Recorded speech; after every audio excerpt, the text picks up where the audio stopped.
Hey, this is Pastor Jay Lee, and you're listening to the Daily Sabbath Podcast.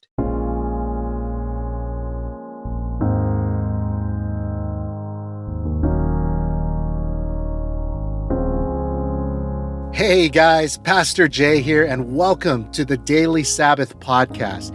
And man, I am super excited about our episode today. Today is volume 2 of A Christian and an Atheist. I know that a lot of you guys were really interested in the first interview that I did here with my friend Calvin Smith. And so I'm excited that I can share the second interview with you guys. Now, before we get to today's episode, just wanted to share a couple of things. First, I just wanted to apologize because I know that it's been a few weeks since I've shared any new devotionals. And so I just wanted to let you guys know that, again, I'm really sorry. My family and I, we're looking to move in a few months, and maybe even possibly, if the Lord does a miracle, maybe even look at buying a house. I'm almost scared to say that. But because of that, I've actually kind of shifted some of my priorities, and I've been focusing a lot of my extra time on my side hustle. I mean, this is probably more information than you really wanted to know about me and my life, but I do kind of have a side hustle selling golf clubs online. And so I've been focusing a lot of my time and energy, and just trying to prepare ourselves as much as possible, just in case we do try to maybe buy a property. And so, I just wanted to apologize and let you guys know why I haven't really been as active with the devotionals. But I do hope to start sharing devotionals on here again. But I just wanted to let you guys know why the publishing schedule might be a little bit more erratic these days. The second thing I wanted to say was just a thank you to one of our listeners who was just gracious enough to buy me some cups of coffee. And it's been a few weeks now, I apologize. But this person chose to remain anonymous, and so I can't thank you by name, but truly I am so thankful to you that you would support the podcast in this way. And so whoever you are, Coffee Angel, I give you thanks. All right, so with that housekeeping out of the way, here is A Christian and an Atheist, Volume 2. Hope you guys enjoy.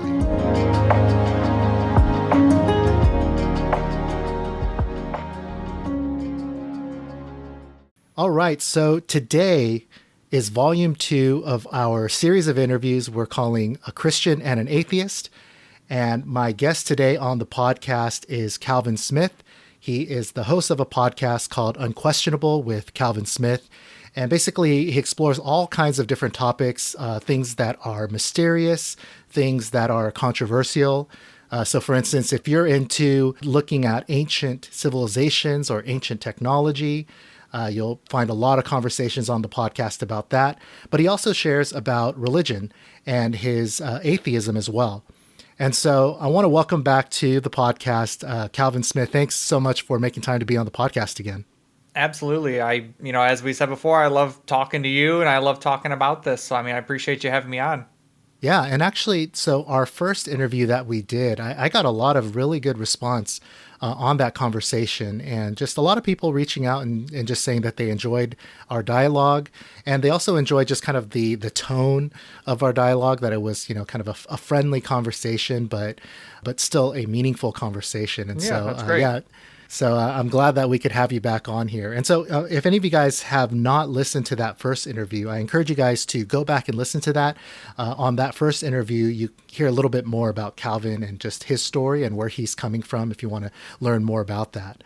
But for today's interview, we have a little bit different format. And so what we're going to do is basically both Calvin and I have selected a question or a topic that we want to ask the other person. And so we're going to kind of split the interview into two halves. And in the first half, I'm going to ask Calvin a question and just kind of get his thoughts as someone who is an atheist and just how he feels about some of those questions. And then in the second half of the interview, Calvin will sort of throw a question at me and kind of get my feedback on it based on my faith as a Christian. And so that's kind of the direction of the interview. Calvin, you ready to go? Whenever you're ready. Okay. And so before we did this interview, I let Calvin know that I had been doing a series of episodes called Intro to God. And in that series, I shared 3 kind of classic arguments for the existence of God. And, I won't rehash all of the arguments from those episodes, but I really wanted to get some thoughts from you, Calvin, on a couple particular aspects, just because I've never really had a chance to actually talk to somebody who is an atheist about some of these thoughts. But in those episodes, I kind of made the argument that, if we believe that the universe is here, all of us are here just kind of as the result of a random, undirected process. So no creator who has created us with any particular intention or particular purpose. That one thing that is maybe sort of a logical consequence of that is that maybe it's hard to really say that there's any objective meaning or purpose to life. And I made a kind of a similar argument when it comes to morality. That, again, if we really believe that we're here just as the result of a random and undirected process, so no creator, no lawgiver who sort of is the measure of what is good and what is evil, what is right and what is wrong, that, maybe one of the logical consequences of that is that morality also kind of has to be subjective, that it's hard to really come to any objective sense of good and evil, right and wrong. And so, I just wanted to kind of get some of your thoughts on that. Like, as someone who is an atheist, like, what are your thoughts on, I know this is a very broad question, so we'll just kind of start here and try to maybe work our way into the conversation. But, I'm just kind of curious what your thoughts are on, this idea of, meaning and purpose in life, or, conversation about, good and evil and morality. Yeah, for sure. So kind of, I'm a little weary on the morality aspect too, because I even sometimes kind of dangle on the fence of it. Is morality subjective? Is it an objective thing? Even I still stumble with this, and atheists in general tend to really struggle with morality and whether it's objective or subjective. I come at it from an angle of that I think morality is overall subjective. You're raised in a society and you learn based off of your societal norms, what is quote good or quote bad. You may grow up in a society that murder, for example, is good. I don't know if there's any cultures like that out there, but if there's one that teaches you that murder is bad, we know that causing harm to other people and, animals is overall wrong. My whole thing is that atheists want to cause as little harm as possible, and prevent as much harm as possible. And so I kind of come at it as that it's a subjective thing, because it kind of depends on the culture that you're grown up in. But overall, you want to cause the least amount of harm to people and to your surroundings. That's the overall good, I guess, because I think overall most, if not all, cultures can agree that harming people, harming things, harming the environment is bad. That's a pretty objective thing that I think most people will agree with. I see. So whether, someone wants to agree that global warming and, pollution is bad or not, pollution is bad. It is what it is, because it's causing harm. So it doesn't really matter whether you think it's right or wrong, because it just is wrong. Okay, so what I'm hearing you say is that in some sense, it sounds like you are comfortable with the idea that, maybe morality is subjective and it is kind of more of a matter of opinion, and most of our moral beliefs really are just kind of a result of our culture and the environment that we were brought up in. So I hear that kind of one aspect coming from you, but it does seem like you do have some core principle of morality in that. So it sounds like your guiding principle for your morality is like, we want to do the least harm as we can to people and the environment around us, and anything that is causing harm to other people or to ourselves or to the environment, that is what you would kind of deem as evil or bad. Right. Yeah, that's pretty much it. Yeah. I see. Now, do you feel like that, even that principle itself, like, would you be comfortable with saying even that is somewhat subjective? Like, so let's say if some other guy comes around and he's like, yeah, I don't know. I'm not really down with this principle of like not causing harm to others. Like, I just feel like whatever I want to do, whether I'm causing harm to someone else or not, I should just be able to do what I want to do. And there's nothing really that you could say to basically make me believe or accept that, your principle is more right than my principle. Like, are you okay accepting that maybe somebody else doesn't accept that principle? Yeah, 100%. Someone could definitely think that. I mean, a serial killer obviously thinks that murder is okay in some sense because they're doing it, but kind of I look at it as a angle of majority rule. Majority of Hmm. society is gonna rule that, killing people is wrong, harming the environment is wrong. I don't want to get hurt. I look at it as, I don't want to get hurt. I don't want anyone to hurt me. So why would I cause that harm onto someone else or allow someone to cause that harm onto someone else? So it's more Hmm. so just having compassion for other people, regardless of whether there's a God watching or not, just have compassion for that person, regardless of Yeah. whether there's a God watching. Yeah. So sort of this golden rule, like do unto Yeah. others as you would have them do unto you. Right. So at least it seems like then, I mean, I know that you don't speak for all people who are atheists, Yeah, of but at course. least for you, there's some alignment there, at least with kind of that, I mean, I think a lot of Christians would also kind of agree with that principle and feel like maybe, that's a biblical principle, right? Jesus Yeah. says, love And yourself as you. as I said before too, a lot of people, I still dangle on the fence of whether morality is subjective or objective. I Hmm. still am digging into that today. I'm still not 100% sure. I hear pretty good arguments from both sides. Hmm. Both, atheist sides and, atheist and theistic sides.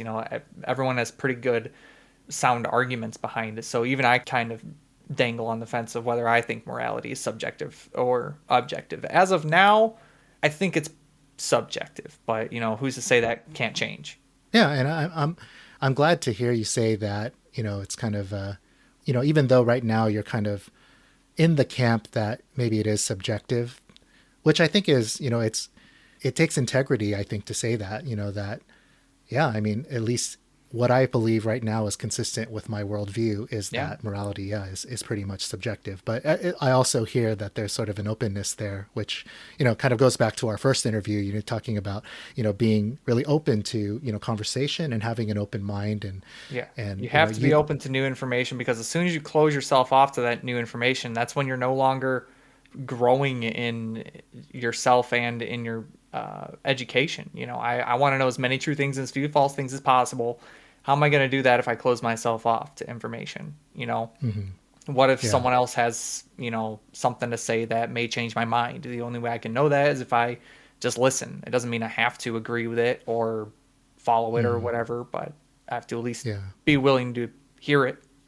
Yeah. So then would you say like, cause I kind of brought up those two different aspects, right? There's sort of the morality aspect, and then there's also sort of the purpose or meaning in life aspect. Would you Hmm. say that you have kind of a similar view on that front as well, where, yeah, maybe in terms of like meaning or purpose to life, it's subjective?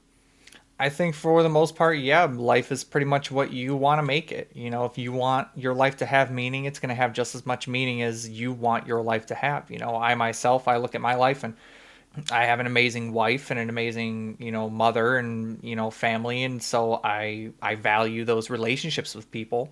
And that is my purpose is to, strengthen those relationships and, not cut ties with anybody because there is no second chances after this, in my opinion. This is the Hmm. one life that we got. So if, that person dies and you're holding grudges, that's it. There's no fixing that. That Hmm. person died with that grudge on their shoulders, and you have to live with that. I'm all about, your life is what you make it. So if you want to cut ties with someone, do that. But if you don't, then the time is now to correct that action. Yeah, your life has purpose based off of however you make it. If you don't want your Hmm. life to have purpose, if you want to spend your life rotting in jail or being a criminal, then that's what you choose to do. But Hmm.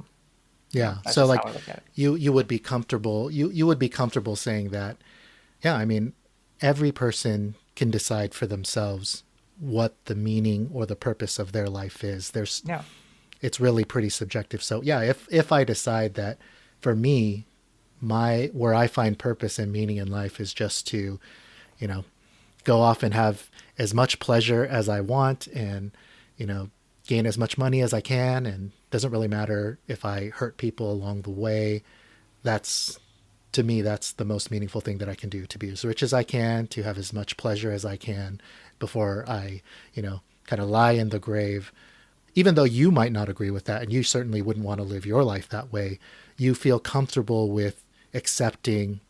I can't really say that that's any more objectively right or wrong than the way I live my life. Yeah. I mean, if you're living a life to where, you think that your purpose is harming people, I mean, I can't disagree with that. If you believe that's what your purpose is, I mean, that's, what you believe. Whether I can change that or not is another question. But, how you choose to live that life can, if it affects others, belief informs action. I've said this many times before on my podcast and, all over social media, is that your beliefs inform your actions. So if you believe something, then that is going to inform what you do in your life, which can in turn affect other people's lives. If someone believes that killing people is their purpose, they go out and kill somebody. Well, all in all, that doesn't affect me, but that affects that person. And that's, overall not the best. That's not maximizing good. That's not maximizing happiness, is killing a person and, that you just getting off scot-free about it. That's not maximizing happiness. So yeah, it's so you still, and you can tell me if I'm wrong, but it still feels like then at least you have one sort of central core principle that it feels like maybe I mean, you could tell me again if I'm wrong, but just hearing you kind of describe it, it feels like you do have one core principle that it seems like maybe you hold like other people up to as well, like this principle of, not harming other people. Like, would you say that's true, that at least that principle you feel like this is more of a universal principle. It's not just for me. It's not just whether or not you agree with it, but we could expect other people to behave in this manner as well. See, this is where I get on the track of whether morality is kind of subjective or objective, because I can kind of say, yes, I think, my core value, I guess you could say, is maximizing happiness and decreasing sadness. All in all, that's breaking it down. Subjectively, I think that is the best way that you can live your life, in my personal opinion, is, by maximizing happiness in your life and others, and causing as least harm as possible. And I can also look at it as that should be a universal value that, it should be, that everyone should maximize happiness, but there's not a way for me to necessarily enforce that or control that. And that's not necessarily how the universe works. Overall, the universe just doesn't care about you. So the universe is going to do the universe. So, should put that on a t-shirt. Yeah. The universe is going to do the universe. Yeah, pretty much. So, yeah, that's kind of when you start to get into that sketchy part, because, overall, I believe that causing the least amount of harm should be universal. That doesn't mean that it is, Yeah. Okay. Yeah. So you feel that tension where it's like, okay, yeah, it feels like this is a universal principle, but at least as of right now, you don't necessarily have a way to ground that belief. Yeah. Because, what if we find another planet of aliens and we land there, and their universal principle, just there's, a little alien Calvin or something, his universal principle is that he loves to rip people's arms off. That's he thinks that everyone should rip each other's arms off. That is the universal principle, and that's just normal to do with this alien society, but that doesn't mean that it's right here.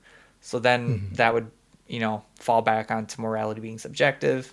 Morality, meaning that it's okay for them to rip each other's arms off on this alien planet, but here that's not okay to do. Okay, yeah. Well, that's helpful.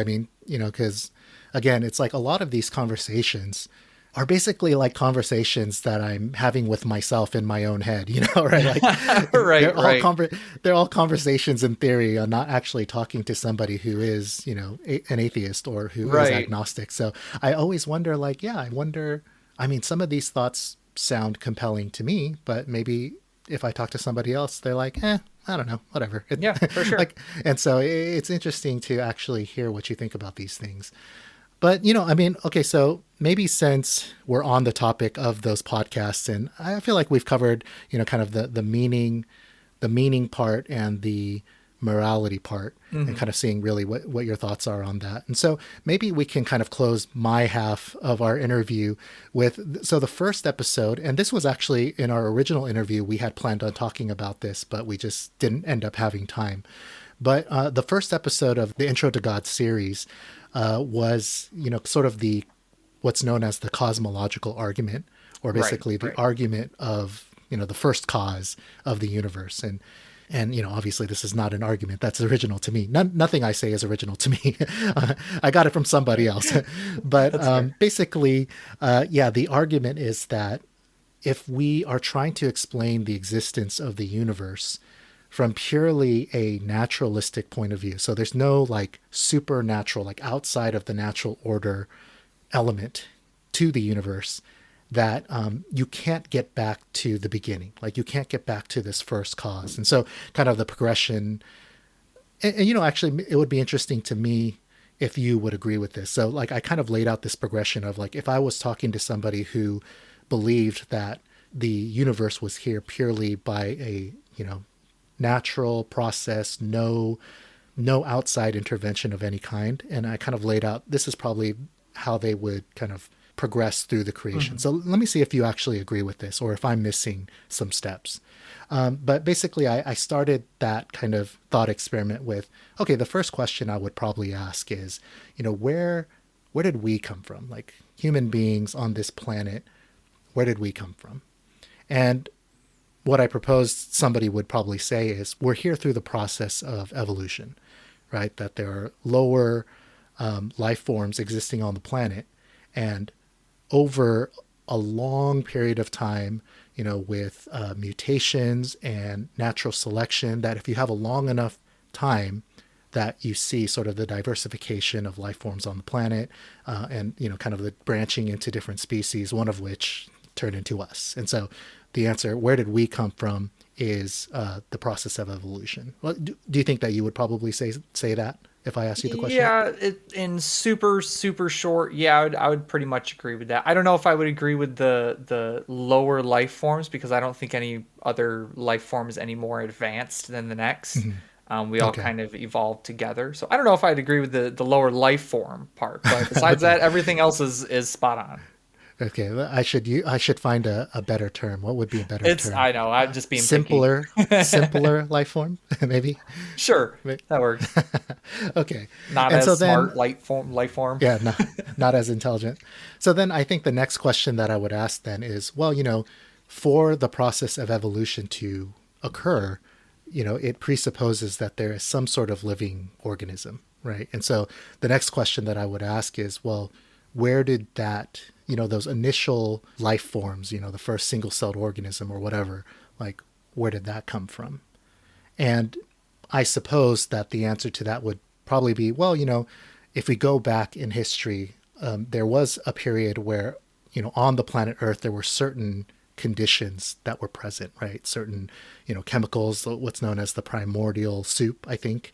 And there's just certain conditions that were present that allowed sort of the first building blocks of life to form, like the first amino acids, which eventually become the first, I don't know what progresses after that, until you get to like some sort of single-celled organism, which then can go through a process of evolution. And so, you know, maybe the answer would be, yeah, there were certain conditions present on the Earth, and they formed, it was just the right conditions, and they formed into the first living organisms, which then went through evolution. Do you think you would also kind of agree with that? Yeah, pretty much. You know, once again, you know, I'm no biologist. I don't, you know, have my degree in nothing. So let me just preface that now. So yeah, in layman's terms, I would pretty much agree with that. Yeah, I'm not, Okay. you know, well versed enough in biology to, you know, nitpick that at all. Okay. Yeah, But me that either. sounded So, pretty all right to me. okay.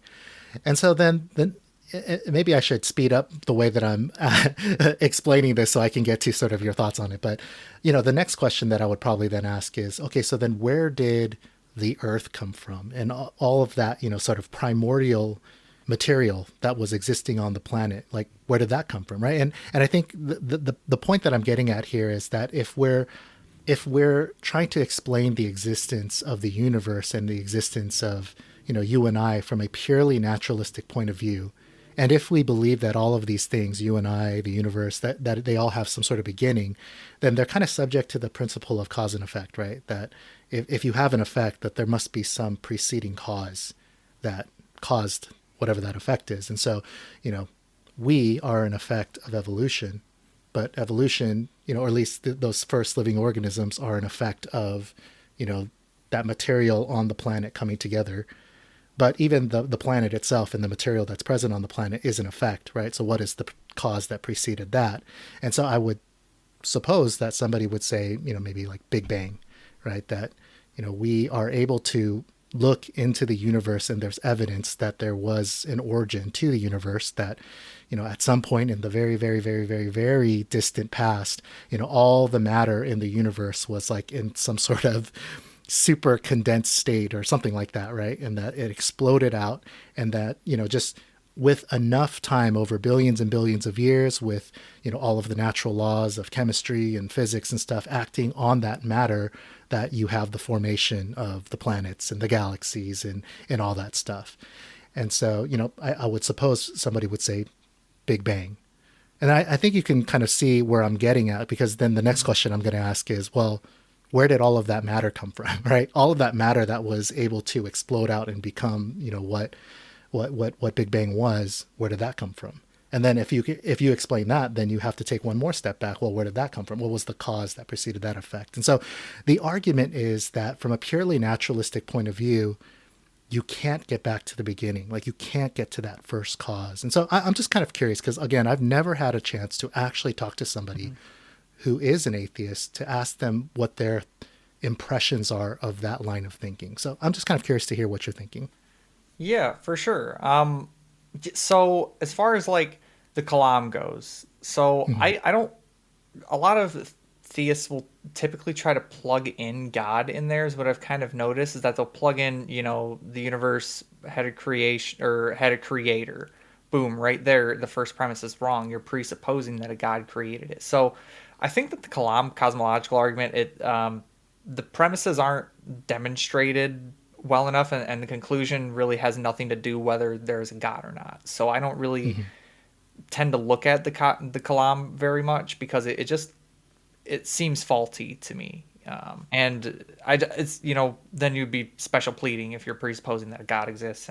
But so the kalam is another story. I don't know how I feel about the kalam, but and as far as the Big Bang, there's a big common misunderstanding with the Big Bang, is that we know for a fact that the Big Bang came from, a singular point, a singularity, and expanded.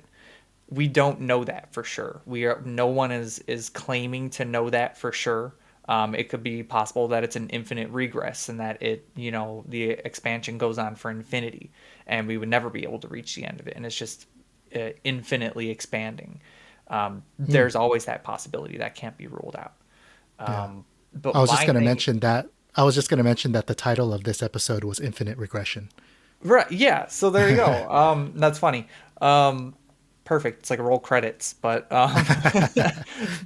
so we're able to explain how, for the most part, how the planet has come to be. Once again, I'm not a scientist, I'm not a geologist or anything like this, but for the most part, there is science that exists that can explain how the planet got its positioning, what it's composed of, for the most part, what it's composed of.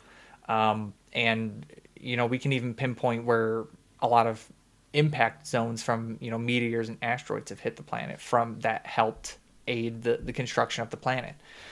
We're able to explain all of this, but when you look at, like, the Bible, for example, it just kind of says that, God, was there and he created the earth. And I'm sitting here with question marks, like, how though? How did you do that? Why did it take you so long to create all the other planets, but, Earth took you only a day? It's just kind of this, there's science behind it, is my thing. Yeah, like at least with like science, there's sort of a demonstratable Right, evidence and right. demonstratable You like, know, oh, we because can that's the thing is that, test this part in a laboratory. exactly. Because, how I look at it is like when I'm looking at like the Bible, and, the first couple verses of Genesis, it says, essentially God snapped his fingers and the planet and, plants and animals and stuff were there. Essentially, he snapped his fingers, give or take a couple days. And it it just doesn't make sense. We don't have science or evidence of any sort to suggest that that would even be a possibility. So why would we entertain it? We're able to demonstrate how, for the most part, how planets are constructed. We still have questions about how even Earth got to where it is today. We're still answering those questions. So I wouldn't claim, and scientists don't claim, that we know exactly 100% how our planet got here and how all the planets got there, because we're still figuring it out. And that's the thing, is that I think people look, at Christianity, and they look at God and they say, God created it. Boom, that's it. That's the answer. Is God created it, and that's it. But science is saying, I want to investigate how that was created. And once you start investigating, you realize that so far there's no need for a God. So why are you plugging that God, essentially God of the gaps? You're plugging in the God where you just don't have the answers. Yeah. Yeah, and I think that's a good point that you made at the beginning there of your comments. And this is actually something that I acknowledged on the podcast as well, where I think it's kind of a misnomer to say that this argument proves the existence of God. I think what it proves is that it is very difficult to explain the origins of the universe from a purely naturalistic point of view, because of exactly the reason that you can't get back to the beginning. And what I think it suggests, it doesn't prove, but I think that it suggests, just from a purely, it's not necessarily a scientific argument, though it's not inconsistent with science. I think it's a very philosophical and logical type of argumentation. But I think that what it suggests is that there probably is at least one eternal something, something that in itself does not have to be caused, that needs to exist to explain how you can get that first cause. Because either you have to be able to explain somehow how you can keep going back until you get to the point where there was nothing, and then all of a sudden it kind of became something, right? From nothing to something. Or it would seem to indicate that there must be something out there, at least one thing in the universe that is uncaused, or maybe the word you would use is eternal. And so I think that's the point where I would say it doesn't prove that that thing is God. It could be Right. something else. Maybe the universe itself is eternal, like kind of like what you were alluding to. Like maybe the Right. universe itself just Exactly. infinitely regresses and is not itself created or has a beginning. So that's also a possibility Right. for sure. Because I mean, if you look at, like, for if it's the age old argument, if God created the universe, who created God? It just kind of goes back to that same thing, as if there was no universe before there was God, then where was God? Oh, he was in heaven. Okay, what was there before there was heaven? Where, at what point does God start? So it's kind of the same thing. It's like you can either substitute it out for the universe or God. Either way, we just don't have the answers, so we shouldn't be so sure about it. Yeah. Though I would push back against that, because I think the whole point of the Christian perspective is that God is not like us. God is not just a part of the natural order, but that he is a an eternal being, right? Who created us by his will. And so even though that itself like sounds like a completely ridiculous premise, when you look at Kalam's argument, or this argument of the first cause, it does seem to suggest that there might be something out there that is itself uncaused and eternal that could start this process. But And then so you this look is where at Christians, go ahead. sorry, but then you look at, like, where's the evidence for this? The only thing that is claiming that this God is all knowing, all powerful, is the Bible. And how would you be so sure that it's your God? How are you so sure that it's not Krishna or Allah Yeah. or Thor? Like how are we able to, how do you know some Aboriginal tribe in the Amazon doesn't have the right God, and that's the actual creator God, and you've had it wrong Yeah. the whole time. So it's Yeah. like, And so, yeah, at some point, it because then you step back and say, okay, what God? yeah, and that's something that I made very clear on this series of the podcast as well, that the way that I framed it is that these are arguments that might suggest the existence of a God. Like we're not even talking about the God of the Bible or Jesus Right. yet, right? And I kind of made that very clear. It's like next season, if there is a next season, then we're going to talk about, intro to Jesus. Like how do we know if there really is a God? How do we know who that God is or which Right. God? And so I definitely think, yeah, I agree with you completely that Kalam's argument, if it does suggest the existence possibly of a God, it does not suggest specifically the Christian God. I would say that any faith that postulates a creator God who is eternal and uncaused him or herself would be in play, basically, with this line of argumentation. It doesn't prove it for sure. Like we said, it could just be that the universe itself is eternal. But I think that it's at least one idea that's in the running based on logic. Because you're kind of saying, like, where's the evidence? We don't really have any evidence to look at. And I would say, at least in terms of this argument, the evidence is logic, not necessarily a specimen that like that we can look at, or like some sort of laboratory experiment. But in this case, the evidence is the logic and the reasoning. So that would kind of be where I feel the evidence is for this particular argument. For me, it's like determining what exact God we're even talking about. I think that's important also when you're talking about how the Definitely. universe was created, because you probably should know about which God is creating the universe and dictating your life and so on and so forth. Yeah, I totally agree with you. So, even with the podcast, I was kind of saying, like, if I knew that I could only have one conversation with somebody about God, it would not be any of the stuff that I shared Right.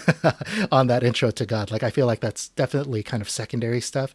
Really, my only purpose in sharing those arguments was for the person who thinks the idea of believing in some sort of God is basically the same as believing that Superman exists somewhere in the universe, that it's just completely pure fiction and fantasy. And my only goal for this particular series was maybe to move the idea that maybe a God exists out of the category of pure fiction and fantasy, not Mm. even worth thinking about, to there are some thoughts that give some credence to the idea that, hey, you know what, maybe this is an idea to take seriously, that it's more than just Thor, right? And so that was really my only goal in this particular series. But I think you're right. The more important question, and definitely the next time I interview you, and I know that some of the people who are listening to this episode right now are like just dying because it's like, Jay, why don't you ask Calvin about Jesus? Why don't you talk to him about Jesus or the Bible? Why are you wasting your time with these philosophical arguments? And so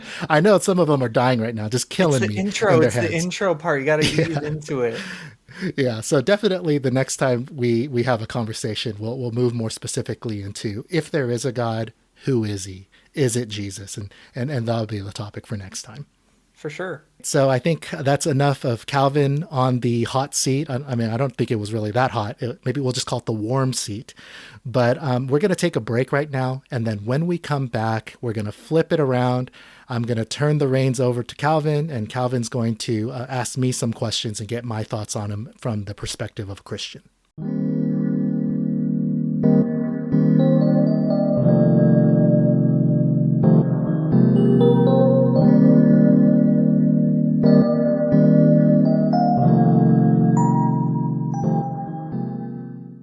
Okay, so we're on the second half of our interview here. And so now I'm going to turn the reins over to Calvin and let Calvin just kind of share any thoughts or any questions that he wants to ask me about.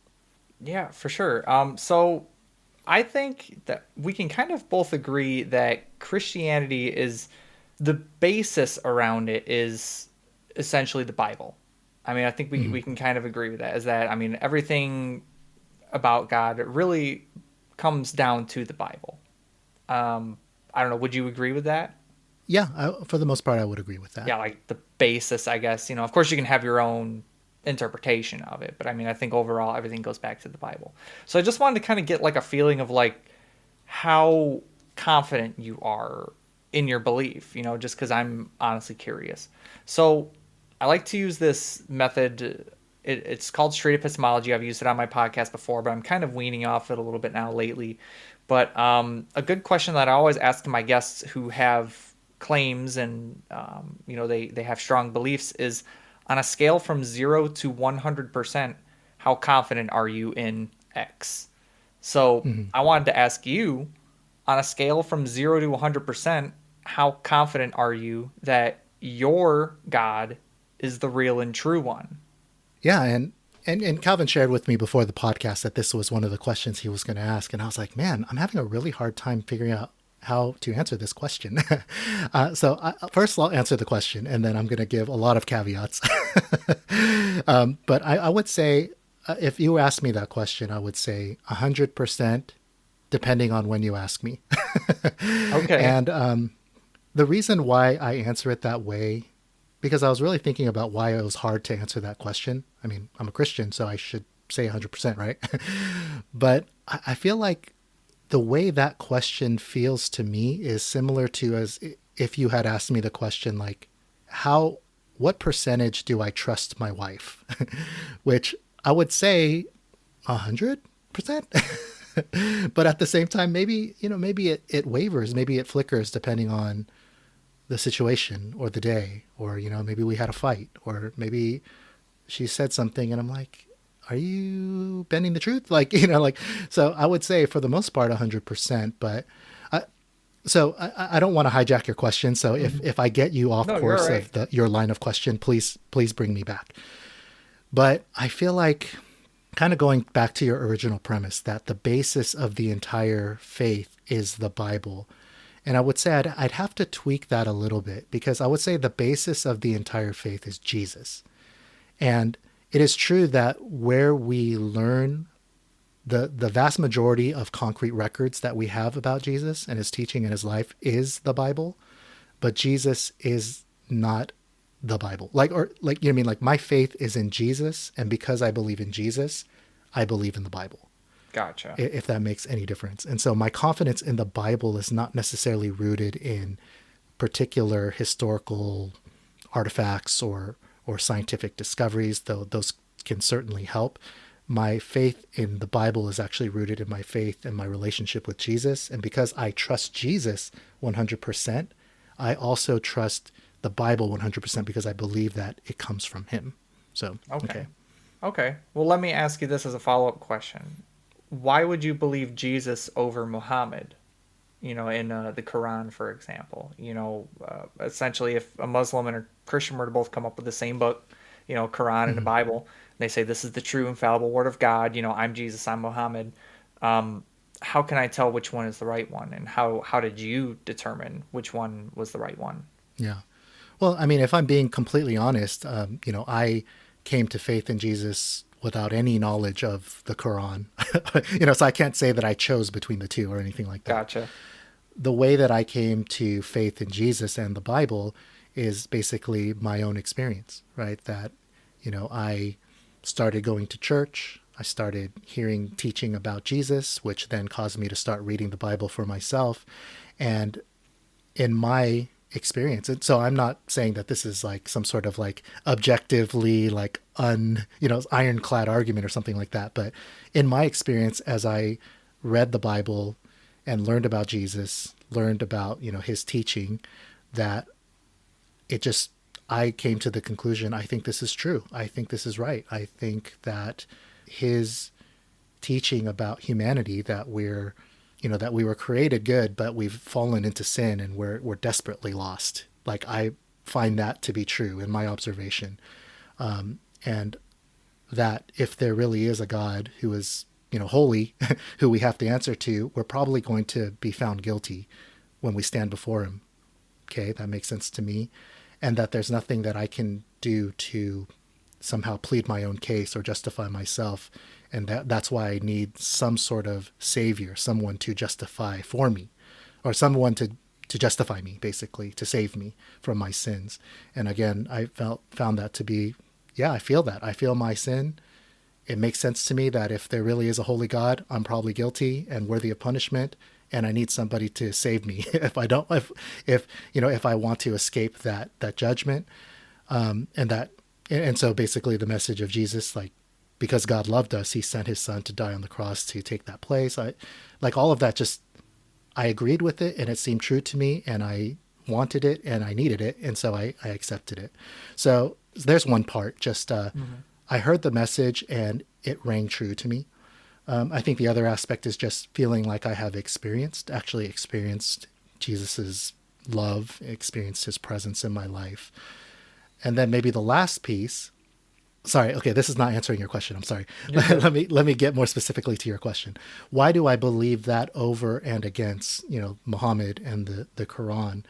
I mean, I haven't read like the Quran cover to cover. I haven't studied it extensively. I have studied some of it, and there's nothing out of that has hit me in the same way as being true, has convinced me that somehow this Jesus who I've read about and who I've experienced is somehow not true, and Muhammad is true. And so a lot of it is experiential, if I'm being completely honest. Gotcha. So, do you know what it would take to change your mind? Like, what would it take to change your mind and, come to the conclusion that maybe there isn't a God? Yeah, that's a good question. What would it take to get me to believe that it's all basically that it's not I mean, true? if you don't know, you don't know. I'm just honestly curious. Yeah. Yeah, no, I don't know off the top of my head, so I'm just kind of like running scenarios in my mind. Like, is there anything that could disprove it to me? I suppose if someone could come out with ironclad proof that Jesus never existed, that He was not a historical person, but purely just a myth. I think that could, I mean, obviously that would be difficult to do. That's fair. I mean, you said that, basically the faith falls back on Jesus. And I mean, if Jesus isn't a real person, then, so yeah, that's understandable. So, yeah. So if somehow somebody could manage to make a ironclad case, hey man, Jesus never existed, that would be probably a deal breaker for me. Okay. That's or fair. maybe on top of that, if somebody could make an ironclad, cannot be disproven case that Jesus really did not rise from the dead, which again would be extremely difficult to do. But if somebody could make that case 100%, then that would also be enough to say deal breaker. Gotcha. Yeah, that's really interesting because it makes me think, because you said basically you were kind of indoctrinated into it. Essentially, you were kind of grew up in the church and, picked up the Bible by yourself. For me, as I've said before, I want to know as many true things and as few false things as possible. So, I have a Quran sitting right here, right next to me. I'm currently reading the Quran, the Book of Mormon, and I'm reading the Bible for the second time. And to me, I'm looking at it as they're just storybooks. There's nothing compelling, coming forward for me. So I'm just wondering, is there, I don't know, something that... Did you read something, see something, hear something that said Jesus is, my Lord and Savior, and, God is real? Is there something that you read, or did you just kind of get there one day? Yeah, I mean, obviously, like I said, my understanding of who Jesus is comes from the Bible, and kind of, so the content of His teaching comes from the Bible. What convinces me that it is true is that I feel like I have experienced Jesus being alive, right? Okay. Whether or not you agree with that, Right. I feel like I have experienced that He really is alive, that He does still work in our lives, that He speaks to us, obviously in different ways than a normal human might. And that that makes me believe that what the Bible tells me is true, that Jesus really did rise from the dead. And so that at least is what convinces me that Jesus is alive, and I believe Him to be truly the Son of God. Okay. Gotcha. Now, I guess the question would be, why do I believe that these other gods are not real? Well, part of it is, based on the Bible, right? That part of the teaching of the Bible is that there is only one God, and that there are many false gods. There are many ideas being floated around of supposed gods, but that ultimately they're not true. And so part of it is, I guess you could say, my theology, because I have come to have confidence in Jesus, and because I believe that the Bible finds its source in Jesus and in, his prophets, his apostles. Do you think that you could be wrong? I mean, certainly anybody could be wrong. Anybody could definitely be wrong. So I could certainly be wrong, but at least for me, I'm convinced that it is true, that I'm not wrong. And because I believe that, I believe what the Bible teaches about God and about reality, one of which is that there are no other gods. And so that, kind of forms the basis of why I would, even if I've never studied Mormonism, which I've studied a little bit, but even if I had never studied a lick of Mormonism, and maybe that's a bad example because they theoretically believe in the same God as us. Right. So maybe I should use a different example. I mean, that's a whole nother conversation, but it is, yep. Even if I've never studied Hinduism, I would still conclude that those gods are not real because of my belief in Jesus, and that the Bible finds its authority in Jesus. I don't think that it's bad to study it, but even if I don't know anything about it, I can conclude that they're not real. Yeah. Okay. I mean, that's pretty much for the most part all I had is for my philosophical type of questions. A lot of the other questions that I have here are a lot of in-depth Bible questions. So I don't know if you want to dive into those or if you want to stick to the philosophical kind of ideas of God and whether there is one or not. Because if you want, I've got a couple Bible questions I could ask. So then, I can't guarantee that I have any any answers to that like Bible one question. That I shared with you already is, do you believe that the actions, it kind of falls back on the morality type of thing that we were talking about earlier, is do you think that the actions of the God of the Bible, both Old Testament and New Testament, I have to make that caveat there, both Old Testament and New Testament are justifiably moral actions? Yeah, I mean, that's a really good question. And I definitely understand where that question is coming from, because there are definitely some things that we see in the Bible, especially like you said in the Old Testament, where it can kind of raise an eyebrow, like, wow, this is pretty rough, right? Right.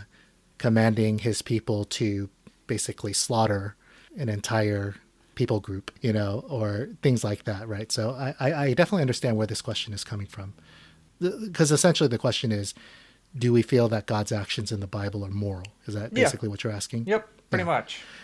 And so I'll answer it in a somewhat theological way, and then maybe we can kind of go from there. For a Christian who believes, and I suppose there are some Christians who maybe have a different perspective about God, like maybe their idea of who God is much more, God never does anything mean, God would never hurt anybody, God is only kindness and rainbows. But I would say probably most Bible-believing Christians, in our understanding of what the Bible teaches about God, is that he is the sovereign creator of the universe, that he owns everything because he is the source of everything and he has created everything. And so it is his prerogative to do with his creation as he will, right? And so I think for a lot of Christians, so like, let's say if I end somebody's life, that's murder, right? But it's wrong because I have no right to end that person's life. I have no ownership over that person. And so I have no right to end that person's life. That's why it's murder. If God decides you no longer get to live, in our view, that's not murder, because he is the owner of all life. And it is his prerogative to give it or to take it away. And so, that kind of the first sort of, sorry if this is a long-winded answer, but you're good. The first foundation we would say is that it's God's prerogative whether or not he wants to allow you to live or he's going to take your life. And so like if God says to Israel, and it says, hey, these Canaanites, I've given them 700 years to turn from their evil ways, but they haven't. And so now I've decided that I'm going to judge them through you, and you're going to take possession of that land. We would not, that would not be considered murder or genocide or whatever you want to call it, because God has the prerogative to do that. And so even if we see something like that in the Old Testament, we would not consider that to be immoral, because God has the right and the authority to do that. If I were to do that, like if I was the leader of a country and I said, go in, dispossess these people, kill them all, and then we're going to take their land, I would say that is immoral because I don't have that right. Gotcha. So that's when I would ask you is, so wouldn't it be the same thing if I had a child and because I gave birth to that child, I feed this child, I give this child housing, I give it love, I give it electricity, heat, a bed. Because I give it all these things, I'm allowed to kill it. I'm allowed to kill my child. Or if I have a dog, I give my dog food and treats and love and pets and take him to the vet when he's sick. But I, I mean, I take care of him. He's mine. So I choose when he dies. Mm-hmm. Um, wouldn't that essentially be the same thing? Yeah, I mean, it's a good question. Like, just because I am the owner of some living thing, do I have the right to just snuff them out? And yeah, I mean, I guess in your examples, it's hard to say. I mean, I guess we could conclude, even in your examples, I guess we could conclude yes, but it feels immoral. It still Yeah. feels wrong, even though I own that dog. Like for me to just be like, I don't want any more. Let's Right. just put him to sleep. It Right. But feels it wrong. seems like the God of the Bible doesn't necessarily have a hard time doing that either. And Yeah. my thing is that I think that, God is kind of held to a double standard in, Hmm. there's kind of a double standard going on. It's okay if God kills my kid, but if I kill my kid that I actually carried for 9 months and, damaged my body for, the rest of my life, but if I kill it, I get in trouble. Hmm. It's just kind of, Yeah. I mean, it's true. And I won't claim to fully be able to like explain it away. So I yeah, don't think I'll be able to do that. I mean, I think that there are some cases, like maybe if I tweaked the analogy a little bit, like, maybe sometimes there's cases where, a loved one, like our child or maybe a parent, when they get elderly and they get really ill and they're basically, there are some times when people have to make decisions about whether or not to kind of carry on life or not, hmm whether or not, or, or if at some point it's actually better to let them, pass away. So, I mean, that's a little bit of a different tweak on kind of the perspective of, do we have the right to give or end life? right, Um, right, but yeah, I mean, I guess I would say another thing that maybe I would say, the piece that we haven't talked about, maybe I alluded to it, but we haven't really talked about is, the story that is being conveyed about humanity in the Bible is that we're not innocent bystanders, right? That one of the major themes of the story of humanity is that we are desperately wicked, that we're desperately, broken, and that there's something broken in us that keeps tending us towards violence and injustice and oppression and just all kinds of evils. And it's like this virus almost that we can't seem to snuff it out. No matter how much human culture progresses, no matter how much we progress scientifically or technologically, or how educated we become, that virus just always seems to be with us, and we cannot seem to grow out of it as a species. And so, one of the major themes of the Bible is the fact that what is God going to do about this problem of sin? But that, He loves us and He wants to redeem us and help us find a way to escape that judgment, but that eventually judgment has to fall, because if it doesn't, then that means suffering and pain, injustice, abuse go on forever. And so I would say that maybe that doesn't answer your question, but I would say that's a piece that maybe we have to include in this conversation, that we're not innocent bystanders. And like any people that you see God, commanding to be destroyed or whatever in the Old Testament, that they were not innocent bystanders either. okay, yeah, I got you. I mean, I would kind of push back that, I mean, essentially we are, innocent bystanders. Because like for me myself, if I'm wicked, I was born wicked or, sinful or whatever, I've never done anything wrong, nothing crazy wrong, nothing, worthy of being damned, for all of eternity, nothing, no finite crime deserves an infinite punishment in hell. Mm-hmm. And, that's kind of where I get back to where I think that there's kind of this double standard of, God, it's okay if God punishes me for all of eternity for being born and not, repenting or whatever. Yeah, it just kind of seems like a double standard to me. It kind of seems like, worship me or else. It's kind of from the standpoint of like if a robber comes up to me as I'm walking out of the movie theater and says, "Get down on your knees and worship me or burn in hell forever." Mm-hmm. That's Yeah. kind of what I get from the Bible. It's Jesus pointing the finger saying, "Get on your knees and worship me or else burn in hell forever. By the way, I love you." Mm-hmm. Uh, Yeah. it's It just a doesn't feel little, loving. yeah, exactly. It kind of, makes me say, whew, this guy kind of personally sounds like a psychopath in my personal opinion. But, Uh, yeah, yeah. And, it kind of feels like there's some sort of double standard for God. Like he's allowed to do whatever he wants because he put us here. mhm. Yeah, and I would say I'm probably not doing a very good job of representing kind of like a full holistic, picture of God and the good news. Because yeah, maybe it doesn't really sound like good news. So, hopefully we can have more conversations where we can kind of Yeah, 100%. fill out some of these details. But yeah, I mean, I think since you brought it up, I want to at least make at least a little bit of a comment before we end this interview. But Yeah. yeah, because I mean that's also a whole nother conversation that we probably could have at some point. This topic of hell or eternal judgment, and what does that really mean? Who gets it? Do they really deserve it? And I would say that there is a diversity. This is another thing that some of my listeners are going to kill me on, so I apologize. But I will say there's a diversity of understandings and interpretations of what the Bible teaches about judgment, right?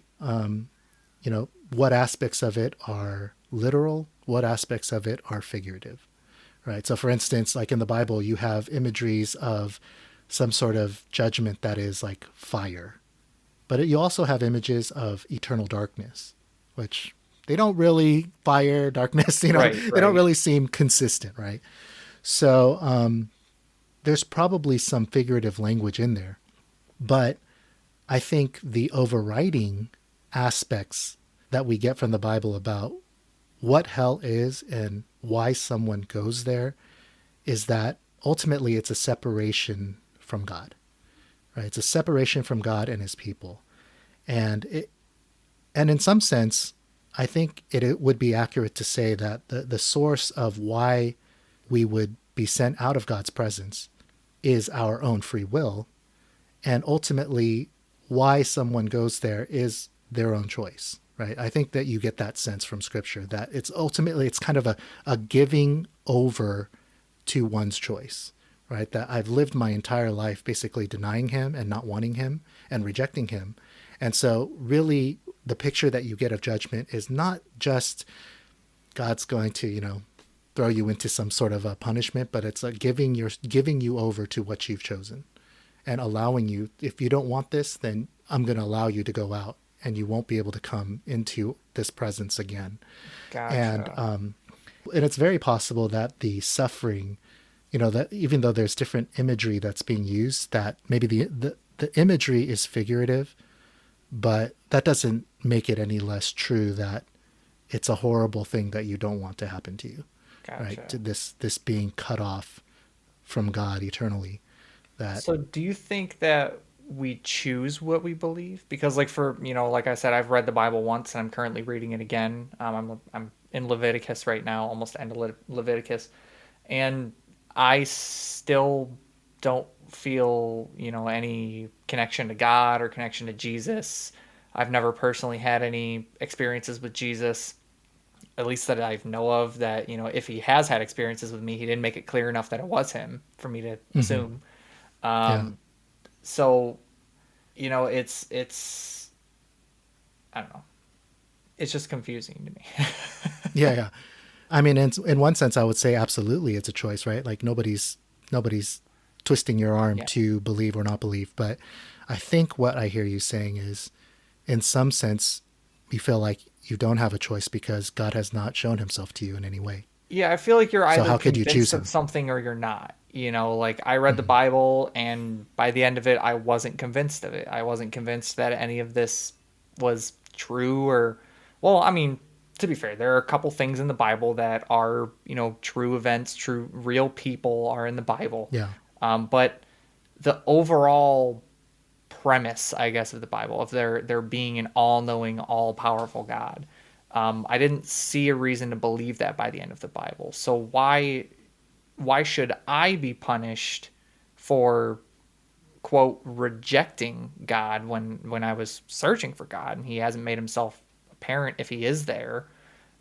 Still to this day searching for some sort of God. I mean, I'm into 3 different religious texts now, and so far they're all Yeah. rubbing me the same way. There's no reason to believe them any more true than the next one, Yeah. any more true than Harry Potter. So, um, yeah, I mean, and honestly, after our first interview, I mean, that's the question that I've been wrestling with too. It's like, why hasn't Calvin seen anything? yeah.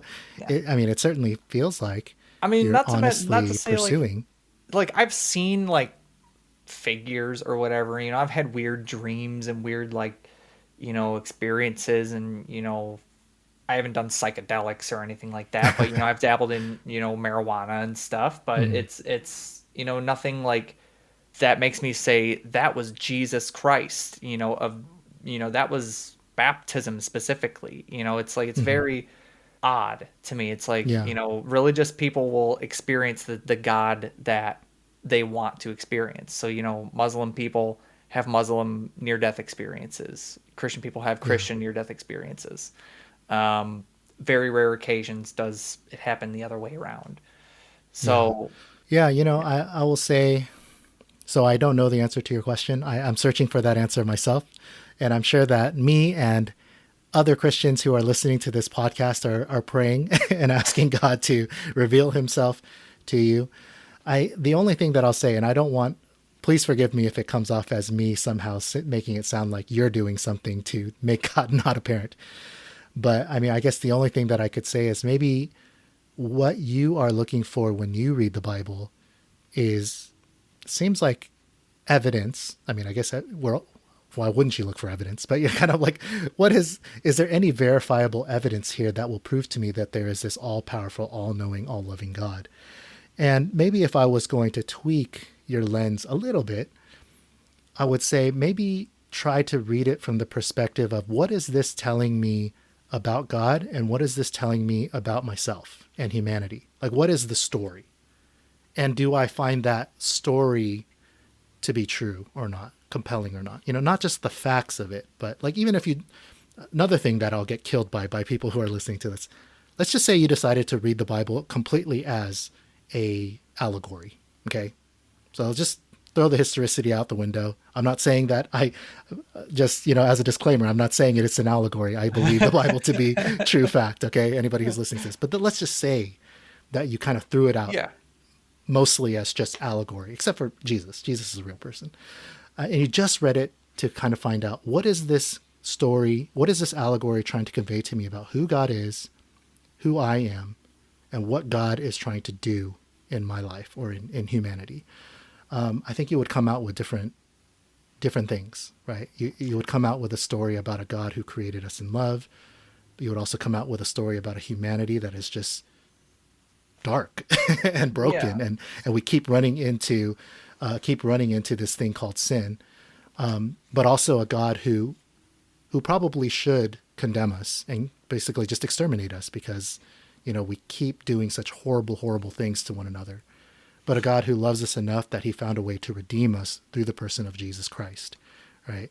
And I think the other thing that you would see, I don't want to spoil, you've already read it, so it's not a spoiler. But I think the other thing that you would see, which distinguishes it, maybe this goes back to your earlier question, what distinguishes it from other stories about God, is that most other religious stories are stories about how people have to do something to earn the favor of God. Well, we have to prove ourselves worthy or do something that makes us good enough or worthy enough to be accepted by a God.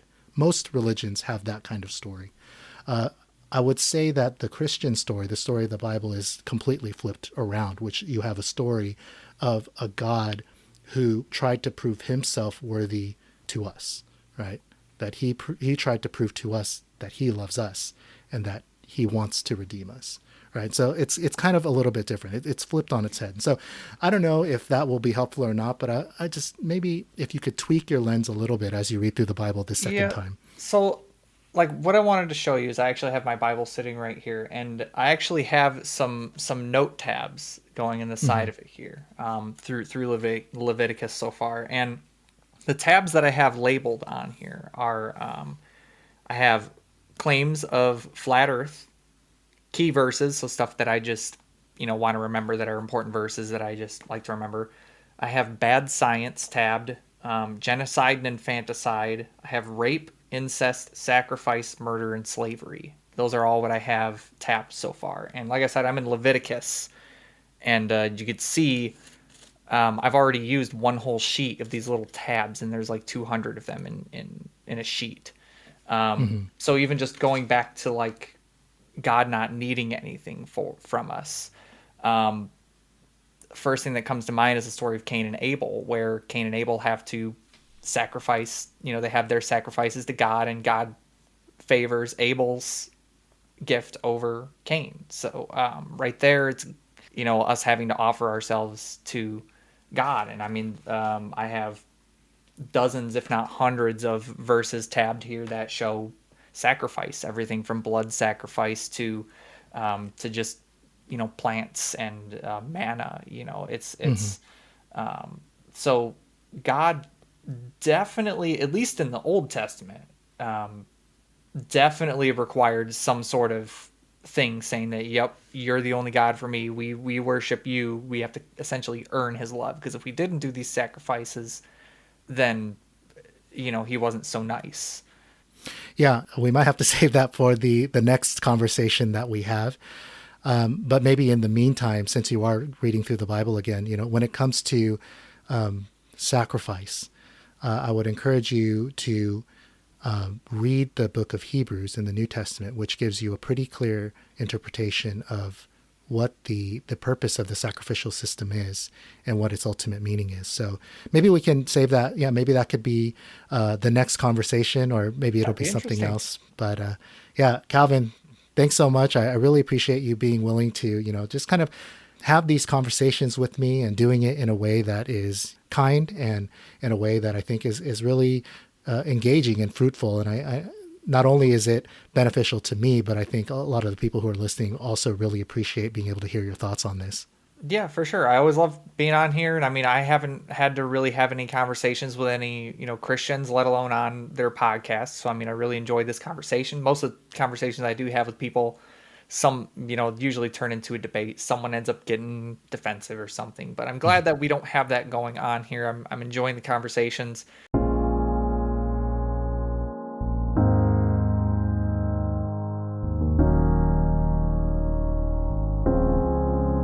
All right, so there it is. I want to thank again my guest, Calvin Smith. You can catch him on his podcast, Unquestionable with Calvin Smith. Really enjoy talking to you as always, and I hope that I can have you on the podcast again. Now, as we wrap this up, I just wanted to share a few closing thoughts, and I'm not going to rehash the points of the interview. But, one thing I did want to share with you guys is that, if I'm being honest, I don't think I really answered some of Calvin's questions that well. That as I listened back over the interview, some of the ways that I answered some of his questions, I was just kind of cringing to myself, like, oh, why did I answer the question like that? Or why didn't I say this or that? And so, honestly, yeah, I think I could have answered some of his questions better. And I guess I just wanted to encourage you guys that when you have an opportunity to have a conversation with somebody about God, about Jesus and the gospel, that it's okay if you don't always have the perfect answers, or that you're not always able to answer on the spot exactly the way that you would want to.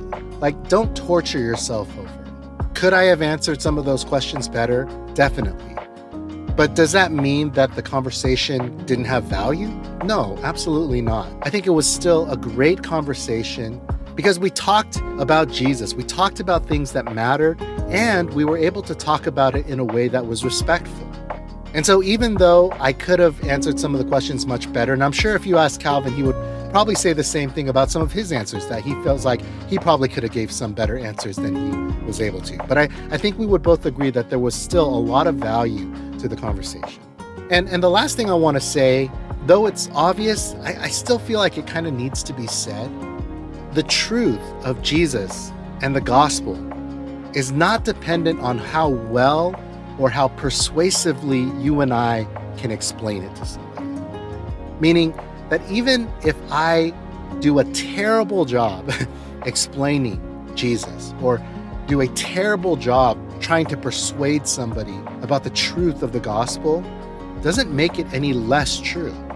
The gospel of Jesus Christ is not dependent on how well or how persuasively I can explain it to somebody. And it is not up to you and me to somehow convert somebody with how well we can answer their questions. That is God's job. And so I just want to make sure that we are free of that burden, that it's not up to us to persuade people into the kingdom. Really, the only thing that is up to us is to be faithful to share with the people around us, and to love them and to treat them in a way that is worthy of the gospel. That is our responsibility. Now, of course, could we become better at explaining things? Could we become better at answering people's questions? Sure, of course. But that really is just a matter of communication. It doesn't make the gospel any more or any less true. And so I hope that you will be free of that burden and that fear, and that you will faithfully enter into the conversations and into those opportunities that he gives you. All right, so that is it for this episode. Thank you so much for listening as always, and I will catch you guys next week.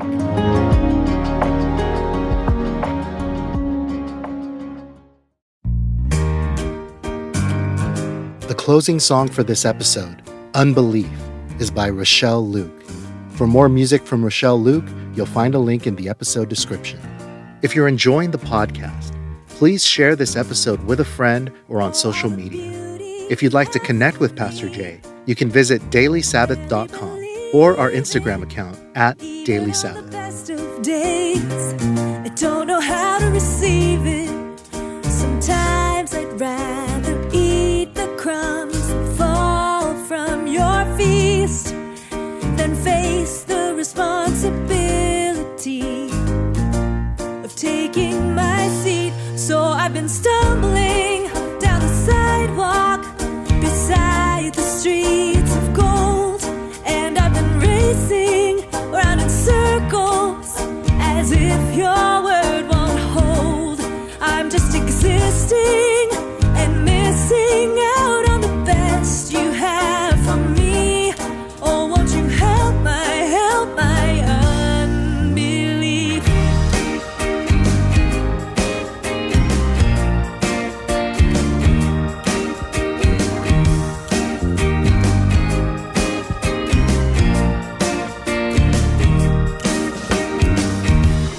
I see you dancing out on the waves,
keep stumbling down the sidewalk beside the streets of gold, and I won't keep racing round in circles as if your word won't